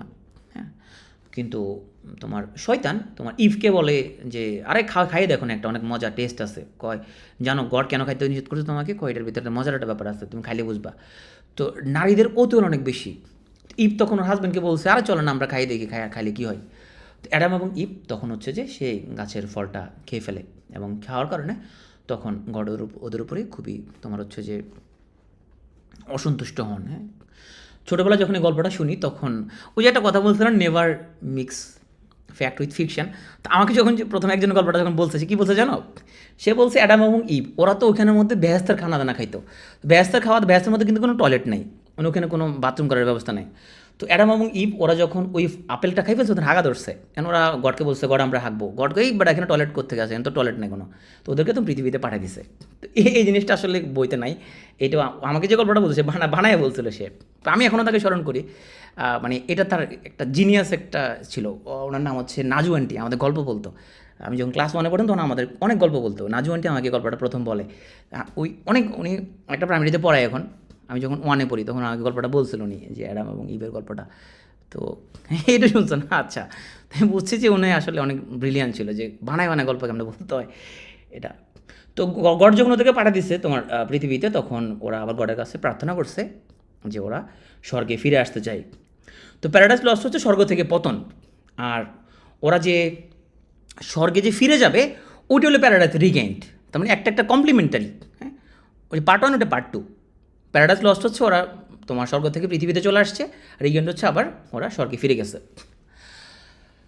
প্যারাডাইস লস্টের থিম হচ্ছে তাহলে justify the ways of god to man, এটা হচ্ছে প্যারাডাইস লস্টের থিম। তো শতান সে প্যারাডাইস লস্টের মধ্যে সে একটা ডায়লগ দেয়। গড যখন গডের অবাধ্য হয়ে যায়, তো গড তখন ওকে যখন বলে যে তুমি তো তাহলে নরকে চলে যাবা, তখন সে বলে better to reign in hell than serve in heaven. সে বলে যে স্বর্গে এখানে রাজা হয়ে থাকার চেয়ে তোমার হচ্ছে যে স্বর্গে সার্ভ করার চেয়ে নরকে ওখানে রাজত্ব করা অনেক ভালো। তাহলে এখন থেকে যেহেতু তুমি গল্পটা জানো, তুমি তাহলে চিন্তা করে বলতে পারবে হ্যাঁ এটা শয়তানের ডায়লগ, শয়তান কোথায় দিছে? প্যারাডাইস লস্টে দিছে। ওকে, এটাকে লিখছে মিল্টন লিখছে। আর প্যারাডাইস রিগেন্ট এটা হচ্ছে তোমার আগেরটার কমপ্লিমেন্টারি, হ্যাঁ, পার্ট 2 আর কি। তো দেখো আমাদের আফগানিস্তান হারে যাবে, উইকেট পড়ে গেছে নাকি আফগানিস্তানের? আচ্ছা দেখি না, পোস্ট এডিট করবে কেন ভাই? আমার বলার দরকার, বলছি পোস্ট কেন এডিট করবো? ওরা তো খেলাতে দেখা দিচ্ছে অ্যাটলিস্ট, হ্যাঁ খেলাতে দেখাইছে, ওরা বাংলাদেশে দেখাতে পারে নাই। তো প্যারাডাইস রিগেইন্ড এটার পরে আমরা চলে আসবো তার আরেকটা বিখ্যাত নাটক, ড্রামা, স্যামসন অ্যাগনিস্টিস। এই স্যামসন অ্যাগনিস্টিস ড্রামাতে, এই নাটকের মধ্যে মিল্টন নিজেকে স্যামসন অ্যাগনিস্টের জায়গার মধ্যে তোমার কল্পনা করে। হ্যাঁ, এবং এই কাব্যগ্রন্থটি এটা একটা ড্রামা। হ্যাঁ, এই কাব্যগ্রন্থটি কবির একদম শেষ রচনা, নাট্যকাব্য আর কি। হ্যাঁ, এটা একটা নাট্যকাব্য। নাট্যকাব্য মানে হচ্ছে তোমার যে তোমার ছন্দের মাধ্যমে, হ্যাঁ, নাট্যকাব্য বাংলা আর একটা সুন্দর বাংলা আছে এটার, তোমার কাব্যনাট্য, না কাব্যনাট্য, হ্যাঁ, মানে যেখানে মতো তোমার ছন্দের মাধ্যমে হচ্ছে তোমার ডায়লগ দিবে আর কি এখানে ক্যারেক্টাররা। তো এই কাব্যনাট্যের মধ্যে কবি তার নিজের জীবনের ছায়া পড়ছে। তো এখানে স্যামসন যে সে ছিল ইসরায়েলের সে বীর নেতা, তারপর সে অসহায় হয়ে সে বন্দী হয়ে গেছে ফিলিস্তিনিদের দ্বারা, সে দাসত্ব স্বীকার করতে বাধ্য হয়েছিল। তো প্রবুদ্ধের আনন্দ দানের জন্য তোমার এই অন্ধ স্যামসনকে, মিল্টন যেহেতু অন্ধ ছিল সে কিন্তু তোমার স্যামসনের জায়গায় নিজেকে কল্পনা করছে। তো অন্ধ স্যামসনকে একটা ওদের মজা করার জায়গায় যেখানে প্রমোদ স্থল, যেখানে সেখানে তোমার নিয়ে আসা হয়েছে, এই জায়গায় নিয়ে আসা হয়েছে। তো তখন এখানে তোমার স্যামসন সেই প্রমোদ যে প্রাসাদের একটা খুঁটা মানে স্তম্ভ এটা বিচ্যুত করে দেয়, তার ফলে প্রাসাদের ছাদ ভেঙে পড়ে, এবং প্রাসাদের ছাদ যখন ভেঙে পড়ে তখন ওখানে উপস্থিত দর্শক প্রভু যারা তারা সবাই মারা যায়। এখানে কবি স্যামসন অ্যাগনিস্টিসের জীবনে তার নিজেকেই মূলত সেখানে কল্পনা করে। গীতিকাব্য, আচ্ছা না গীতিকাব্য এটা না, এটা সে কাব্যনাট্য। কাব্যনাট্য, গীতিকাব্য তার এক জিনিস। গীতিকাব্য হচ্ছে গাওয়ার জন্য যেটা লেখা হয়। কাব্যনাট্য হচ্ছে যেখানে মতো তোমার পংক্তিগুলোর মধ্যে ছন্দ থাকবে এবং সেটা ডায়লগ দিবে ছন্দের মাধ্যমে এরকম। তো মিল্টন তার বন্ধু এডওয়ার্ড কিংয়ের মৃত্যু নিয়ে লেখেন লাইসিডাস। এটা একটা এলিজি। বলতো উনি আরেকজন বড় কবি নাট্যকারের কে উপলক্ষ করে একটা কবিতা লিখছিল, কী নাম সেটা? এডওয়ার্ড কিংয়ের মৃত্যু নিয়ে লিখছিল উনি এলিজি লাইসিডাস, এটা বিখ্যাত এলিজি। আরেকজন সম্রাট কবি নাট্যকার, না না মিল্টন লিখছে অন শেক্সপিয়ার, রাইট, এটা ছিল অন শেক্সপিয়ার। এবার মিলে মিলে পড়বা যে আর কে কী লিখছে, অন শেক্সপিয়ার। হ্যাঁ, যে যত বেশি এরকম আর্টিকুলেট করতে পারে ওরা তত বেশি মনে রাখতে পারে। আর্টিকুলেট না করে তুমি যদি শুধু গাধার মতো পড়লে তুমি মনে রাখতে পারবে না, আর্টিকুলেট করবে সবসময়। এবং এই জাতীয় আর কিছু থাকলে সেটা হচ্ছে কল্পনা করবে যে কার মৃত্যুতে আর কে কী লিখছে এরকম, এগুলো কল্পনা করবে। যখন কল্পনা করবে তখন দেখবা তুমি কিন্তু মনে করতে পারবা, বা ভুলে গেছো, তুমি ভুলে গেলে আবার মনে করার ট্রাই করবা। তো মিল্টন বলছিল যে childhood shows the man as morning shows the day. বলো তো এটা কিসের example? The childhood shows the man as morning shows the day. As morning shows the day এটা হলো সিমিলির এক্সাম্পল। অন হিজ ব্লাইন্ডনেস এটা হচ্ছে মিল্টনের একটা বিখ্যাত সনেট। ও নাইটিঙ্গেল এটা মিল্টনের একটা বিখ্যাত কবিতা। মিল্টনের সর্বশেষ একটা গদ্য সেটা হলো অ্যারো পেজিটিকা। অ্যারো পেজিটিকার সাথে সাথে আমাদের মিল্টন শেষ, আর মিল্টনকে একটু রিভিউ করে আসি যে মিল্টন কী কী লিখছে। তাহলে প্রথমত মিল্টন হচ্ছে আমাদের একদম রেনেসার পিরিয়ডের শেষ মহাকবি। তবে আরও কবি আছে, আরেকজন কবির কথা পড়বো, উনি শেষ মহাকবি এবং তাকে বলা হয় blind poet, epic poet, great master of verse, রেনেসার যুগের সর্বশেষ মহাকবি। এবং ওনার প্রথম পাবলিশড পোয়েম হচ্ছে অন শেক্সপিয়ার। এবং অন্ধ অবস্থায় উনি লিখেন paradise lost, paradise regain. Paradise lost হচ্ছে যে মানুষের প্রতি গডের যে ওয়েগুলো সেটা জাস্টিফাই করার জন্য। আর প্যারাডাইস লস্টের মধ্যে ক্যারেক্টারগুলো হচ্ছে গড, তারপরে শতান, শতানের সন্তান হচ্ছে সিন অ্যান্ড ডেথ, আর গডের সন্তান হচ্ছে অ্যাডাম এবং ইভ। আর অ্যাডাম এবং ইভ এখানে ম্যানকাইন্ডের ভূমিকায় থাকেন। এবং ফরবিডেন ফ্রুটটা খাওয়ার জন্য অ্যাডাম এবং ইভকে স্বর্গ থেকে নামায় দেওয়া হয়। আর প্যারাডাইস রিগেন্টের মধ্যে যে কীভাবে তারা আবার স্বর্গে ফিরে গেছে সেটার কাহিনী নিয়ে। আর প্যারাডাইস লস্টের মধ্যে শয়তান বলে better to reign in hell than serve in heaven. আর স্যামসন অ্যাগনিস্টেস, এখানে মিল্টন নিজেকেই অ্যাগনিস্টের ভূমিকায় দেখে। অ্যাগনিস্টেস অন্ধ, এবং তাকে যখন বন্দি করে নিয়ে যায় তখন সেখানে সে একটা খুঁটি সে তোমার ভেঙে ফেলতে সক্ষম হয়, এবং তখন পুরো প্রাসাদটাই ভেঙে পড়ে এবং সবাই উপস্থিত সবাই মারা যায়। জন মিল্টন তার কবির ওনার বন্ধু এডওয়ার্ড কিংয়ের মৃত্যু নিয়ে লাইসিডাস নামক এলিজি মানে কি ছিল, শোকগাথা, এটা উনি হচ্ছে যে রচনা করেন। এবং উনি বলেন the childhood shows the man as morning shows the day. উনি একটা সনেট লিখেন অন হিজ, একটা না অনেকগুলো সনেট লিখছে, তার মধ্যে এটা বিখ্যাতগুলো বলতে চাই শুধুমাত্র আমরা, শুধু বিখ্যাতটা। বিখ্যাত সনেট হচ্ছে অন হিজ ব্লাইন্ডনেস। তবে অন হিজ ব্লাইন্ডনেস তুমি কল্পনা করবো, অন হিজ ব্লাইন্ডনেস তাহলে হচ্ছে যে ব্লাইন্ড কেউ আছে কিনা, হ্যাঁ ব্লাইন্ড আছে মিল্টন, তাহলে মিল্টন লিখছে। আর ও নাইটিঙ্গেল এটা হচ্ছে মিল্টনের একটা বিখ্যাত কবিতা, এবং সর্বশেষ মিল্টনের একটা গদ্য সেটা হচ্ছে অ্যারো পেজিটিকা। তাহলে মিল্টনকে সুন্দর করে নোট করে ফেলাবা যে মিল্টন মহাকাব্য কী লিখছে, কবিতা কী লিখছে, ড্রামা কী লিখছে, গদ্য কী লিখছে, সনেট কী লিখছে, বিখ্যাতগুলো একসাথে নোট করে রাখবা, বা যারা বই কিনছো বইয়ের মধ্যে সুন্দর করে দেখবা, বইয়ের মধ্যে একটা চার্ট করা আছে, বা তুমি নিজে একটা চার্ট করে ফেলতে পারো যে সে বিখ্যাত কী কী লিখছে, রিভিশন দিতে সুবিধা হবে তোমার সেক্ষেত্রে। তো আসো আমরা আমাদের আজকে সর্বশেষ কবি এন্ড্রু মার্ভেল। এন্ড্রু মার্ভেলের বড় ভাইয়ের নাম কি বলো তো? ওর বড় ভাইয়ের নাম কি?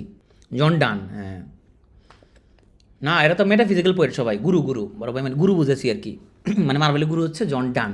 এই জন্য তুমি দেখবা যে জন ডানের কবিতার মধ্যে যেরকম প্রেম ভালোবাসা, এই মার্ভেলের মধ্যেও কিন্তু মার্ভেলাস সেই রকম চার্মিং। হ্যাঁ, মার্ভেলাস, অনেক মার্ভেল কবিতা লিখছে সে, অনেক ভালোবাসার কবিতা লিখছে সে। তো তার পোয়েমগুলো হচ্ছে তোমার বিখ্যাত 3টা মনে রাখো। শোনো, ক্লাসের মধ্যে কাহিনী বলে না, কাহিনীর মধ্যে থেকে দেখবা অনেক কিছু চলে আসছে, এবং তুমি কাহিনী পরীক্ষা হলে মনে করতে পারবে, হ্যাঁ আরফিন ভাই তো একটা কাহিনী বলছিল, হ্যাঁ কাহিনী মিলে গেছে, মনে পড়বে তখন। To his coy mistress, the definition of love এবং দ্য গার্ডেন। হ্যাঁ, ওর গুরু একটা লিখছিল না, টুইকটাম গার্ডেন। হ্যাঁ, গুরু লিখছিল টুইকটাম গার্ডেন, সে লিখছিল দ্য গার্ডেন। তারপরে সে লিখছে to his coy mistress, the definition of love এবং দ্য গার্ডেন। তো তোমাদের মার্ভেল এবং ওই জন ডানের মধ্যে একটু কনফিউশন হইতে পারে, কেন? কারণ দুজনের কবিতা একই রকমের, প্রেম ভালোবাসা এগুলা। তো কয় মিস্ট্রেস মানে হচ্ছে ওনার যে ওনার প্রেমিকা, ও খুবই লাজুক আর কি। প্রেমিকা মানে ওর স্ত্রী, ওর এখানে আমরা নাজায়েজ প্রেমের দিকে না যাই, আমরা স্ত্রী আর কি ওর প্রেমিকা। তো সে খুবই লাজুক, সে কয় আর কি, সে খুব লাজুক সে। তো সে নানাভাবে চেষ্টা করতেছে। এখন তার প্রেমিকা তো অত্যন্ত লাজুক, তো সে বলে যে তুমি এত লাজুক কেন? আমি তো নুহের প্লাবনের 10 বছর আগে থেকে যদি ভালোবাসতে পারতাম, অনেক টাইম যদি পাইতাম তাহলে তো হইতো, আমাদের তো আসলে টাইম নাই। তো যেহেতু আমাদের সময় খুব অল্প, তাহলে আমাদের ভালোবাসার তো এখনই আসলে আমাদের পারফেক্ট একটা টাইম, তুমি এরকম লজ্জা কেন পাচ্ছ? কই বলতেছে যদি আমাদের প্রেমের জন্য যথেষ্ট টাইম থাকতো, তাহলে তোমার এই লজ্জাশীলতা আমি আসলে কিছু মনে করতাম না। তো যেহেতু আমাদের আসলে অত টাইম যেহেতু নাই আমাদের, কবি এই জন্য বলে but of my back I always hear time's winged chariot hurrying near. সময় খুব দ্রুত আসলে চলে যাচ্ছে। এবং কবি তার স্ত্রীকে বলে had we but world enough and time this coyness lady were no crime. যদি অনেক সময় থাকলে আমি তোমার এই লজ্জাশীলতাকে আসলে খুব বেশি এটাকে পাত্তা দিতাম না। কয় মানে লজ্জাশীল। এবং কবি বলে যে সৌন্দর্য খুবই ক্ষণস্থায়ী। হ্যাঁ, তো একদিন তো কবরে যাইতে হবে, কবরে গেলে তো আসলে কবিতার প্রেমিকাকে সেখানে দেখতে পাবে না, কারণ কবি তার প্রেমিকার দেহ তখন তো ছাইবস্য হয়ে যাবে। হ্যাঁ, এবং যে দেহকে কবি চাইলেও আলিঙ্গন করতে পারবে না। তো কবি এ কারণে তার প্রিয়ার সাথে কিছুটা সময় কাটাতে চান, এবং কবি জানেন এই সময়টা স্থির থাকবে না, সময় চলে গেলে তখন কবি তার শরীর ভেঙে যাবে, ছাইবস্যে রূপান্তরিত হয়ে যাবে, তাহলে এখনই যা করার করে ফেলতে হবে। সে এত লজ্জা কেন পাচ্ছে? লজ্জা না পাওয়ার জন্য তাকে আহ্বান করতেছে টু হিজ কয় মিস্ট্রেসের মধ্যে। যখন নায়িকা কিন্তু খুবই লজ্জা পাইতেছে এখানের মধ্যে। তো যাই হোক, এটা কবির মতামত এরকম হইলো। কবি ভাবছে যে বুড়ো হয়ে গেলে তো আর কিছু করা যাবে না, বুড়ো হয়ে গেলে তো শেষ, তাড়াতাড়ি প্রেম ভালোবাসা সব সেরে ফেলতে হবে। তা আমরা সবসময় কবিদের সাথে একমত না। আমি জানি যে ভালোবাসার জানি কোনো এজ নাই, না ভালোবাসার কোনো এজ নাই, লাভ হ্যাজ নো এজ। কবির সাথে আমরা এই ব্যাপারে পুরোপুরি আমরা একমত না। মানে সে বলছে বয়স শেষ হয়ে গেলে তো ভালোবাসা যাবে না, তাহলে দেখো তাড়াতাড়ি ভালোবাসা করে ফেলতে হবে। তো ডেফিনেশন অফ লাভ, এটা এন্ড্রু মার্ভেলের আরেকটা বিখ্যাত কবিতা। তোমার দেখো সে কিন্তু তোমার এখন বুড়ো হয়ে গেছে, এখন কিন্তু এতক্ষণ সে জোয়ান ছিল, তো এখন সে জোয়ানের কবিতার মধ্যে সে এখানের মধ্যে সে শারীরিক ভালোবাসার কথা বলছে। এখন যেহেতু বুড়ো হয়ে গেছে, এখন তো আর তোমার হানে নাট মনে ছিল না ওই আমলে, সেই জন্য সে এখন হতাশ হয়ে গেছে, এখন আধ্যাত্মিক প্রেমের দিকে গুরুত্ব দিচ্ছে। তো সে বলছে যে তোমার ভালোবাসা তো স্বর্গীয় একটা ব্যাপার, হ্যাঁ, অনন্ত চিরতৃষ্ণা এবং হতাশার মিশ্রণ এখানের মধ্যে। তো কবি বলে যে নিয়তি এমনই কঠিন আর নির্মম যে যে কবি আর তার প্রেমিকাকে দুমেরুতে রেখেছে, দুজনকে মিলতে দেয় না কখনো। তো কবি বলে যে তার প্রেমিকার সাথে সে মিলতে পারবে যদি পৃথিবীটা যদি সমতল ক্ষেত্রে যদি পরিণত হয়। এবং কবি এখানে বক্র রেখা দ্বারা, বাঁকা রেখা দ্বারা এখানের মধ্যে শারীরিক প্রেমের কথা বলে, আর সরল রেখা দ্বারা সে আধ্যাত্মিক প্রেমের কথা বলে। তো কবি বলে এখন তো তাদের প্রেমটা আধ্যাত্মিক, হ্যাঁ, সরল রেখা চলে, এই জন্য ওরা সরল রেখা তো কখনো পাশাপাশি ছেদ করে না। তো ওরা যেহেতু দুজনে বুড়ো হয়ে গেছে, পাশাপাশি শুয়ে থাকে দুজনে, হ্যাঁ, তো এই জন্য কবি বলে যে এটা একটা আধ্যাত্মিক প্রেম। এবং ওখানে উনি ভালোবাসার ডেফিনেশনটা দেয়, বুড়ো হয়ে গেছে, হানি নাট্টাটাও পাওয়া যায় না ওদের এলাকায়, সেই জন্য। তো কবি আসলে বলে স্বর্গীয় প্রেমের ব্যাপারে এখানের মধ্যে আমাদের উৎসাহিত করছে। সব শারীরিক প্রেম বলে এই ব্যাপারে হচ্ছে আধ্যাত্মিক প্রেমটা আসলে কবি আকাঙ্ক্ষিত আর কি। ক্লাসটা এখানে শেষ করছি, থ্যাংক ইউ।